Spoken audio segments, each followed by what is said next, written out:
రేపు వచ్చే రోగం ఈ రోజు కానీ తెలిసినట్లయితే మనకు వెంటనే మనకు దాని మీద ట్రీట్మెంట్ స్టార్ట్ చేసి మనకనేది ఆ మేకని కానీ పోతుని కానీ బతికించినట్లు ఉంటుంది.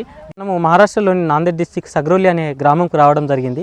ఇక్కడ ఏఐ పైన మేకల పెంపకం అనేది చేయడం జరుగుతుంది. ఈ సీడ్ వచ్చేసి బ్రీడ్ వచ్చేసి మనకు ఉస్మానాబాద్ వెరైటీ అన్నమాట. మీరు చూసుకోవచ్చు ప్రతి ఒక్క దాని మెడలలో మనకు ఒక కిట్ అయితే పెట్టడం జరిగింది. అది వచ్చేసి ఏఐ టెక్నాలజీ అన్నమాట. ఇక్కడ చూసుకోవచ్చు ఒక షెడ్ అయితే నిర్మించడం జరిగింది. దీంట్లో సెన్సర్ ప్లస్ కెమెరా అయితే పెట్టడం జరిగింది.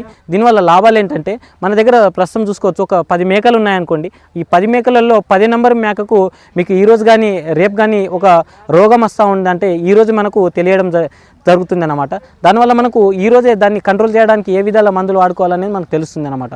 దీనివల్ల ఏంటంటే మనకు మేక చనిపోకుండా ముందే మనకు గుర్తించవచ్చు. అదేవిధంగా డిసీజ్ రాకనే ముందే ఒకరోజు ముందే మనకు దాని గురించి తెలుసుకోవచ్చు అన్నమాట. దీనివల్ల ఏంటంటే మనకు కొత్త ఫార్మర్స్ కానీ ఎవరైతే తెలియని వాళ్ళు ఉంటారు కదా వాళ్ళు ఒకరోజు ముందే మనకు తెలుస్తుంది కాబట్టి మనకు మేక చనిపోకుండా ఉంటుంది. మేక హెల్త్ అనేది ఎక్కువ పాడుకాకుండా ఉంటుంది అన్నమాట. సో ఇలాంటి ఇన్ఫర్మేషన్ కోసం మన పేజ్ని మన ఛానల్ని సబ్స్క్రైబ్ చేసుకోండి, బెల్ ఐకాన్ ఆన్ చేయండి. Thank you.